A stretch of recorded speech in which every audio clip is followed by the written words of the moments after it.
Start with the supreme name of Almighty Allah, who is King of Kings. This is Mehta Mushtaq from Department of BBS in University Campus, Larkana.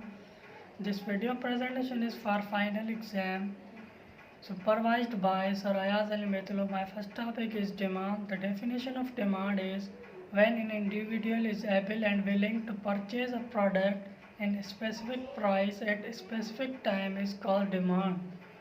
Demand refers to how much quantity of the product or service is desired by the buyers.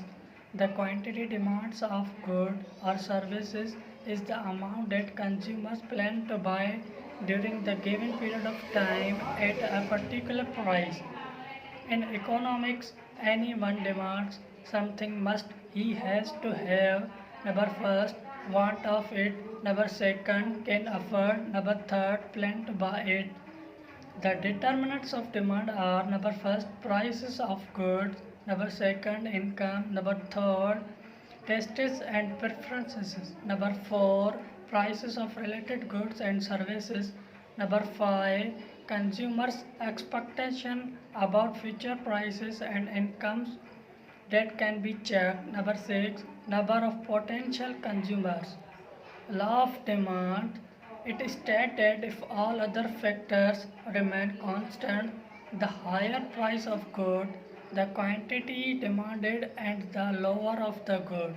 The greater is quantity demanded, the amount of good that buyers purchase at higher price is less because as the price of good goes up, so does the opportunity cost of buying that good.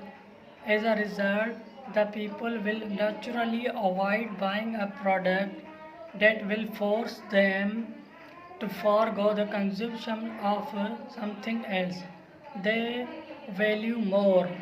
The diagram shows that curve is downward slope.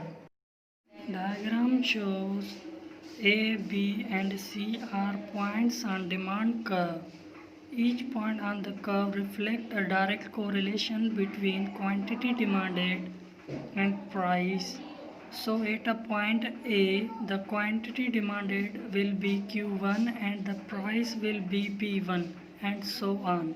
The demand relationship curve illustrates the negative relationship between price and quantity demanded. The higher the price of good and the lower the quantity demanded point A, and the lower the price and the more the good will be demanded point C. My second topic is the supply. Supply is when an individual is able and willing to sell product in a specific price at a specific time period is called the supply. The quantity supplies refer to the amount of a certain good that producer are willing to supply.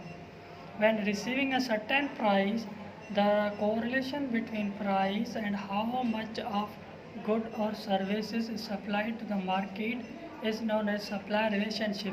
The determinants of supply are number first price of goods, number second supply of alternative goods, number third production cost, number four firm expectation about future values, number five number of suppliers. Law of supply. The higher the price of good, the greater is quantity supplied, and the lower the price of good, smaller is the quantity supplied. This means that the higher the price, higher the quantity supplied. Producers supply more at a higher price because selling a higher quantity at a higher price increases revenue. The graph shows A, B and C are points on the supply curve. Each point on the curve reflects a direct correlation between quantity supplied and price. At point B, the quantity supplied will be Q2 and price will be P2 and so on.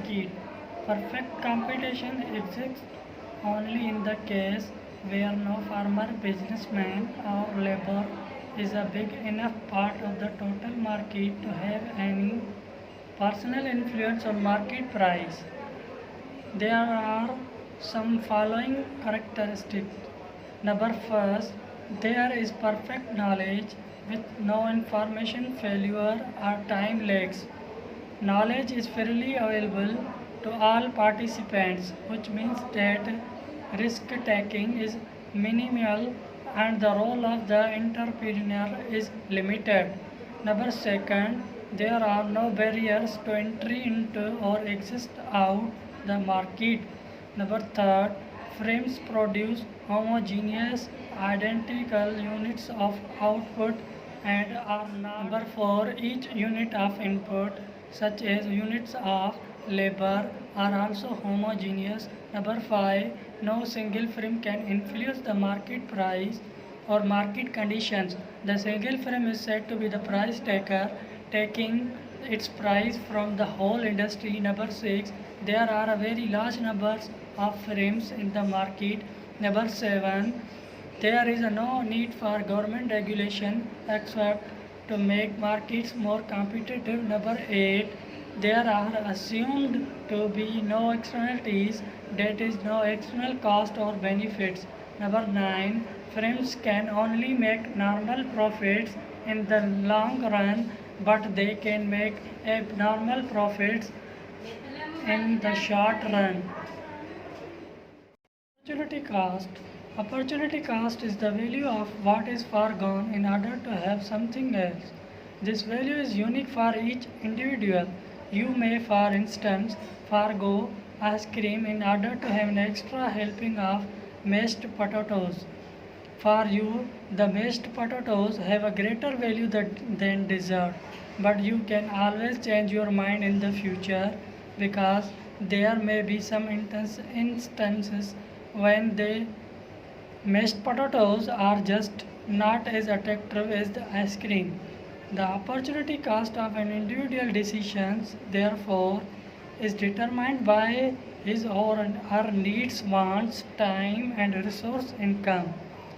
This is important to the PPF because our country will decide how to best allocate its resources according to its opportunity cost.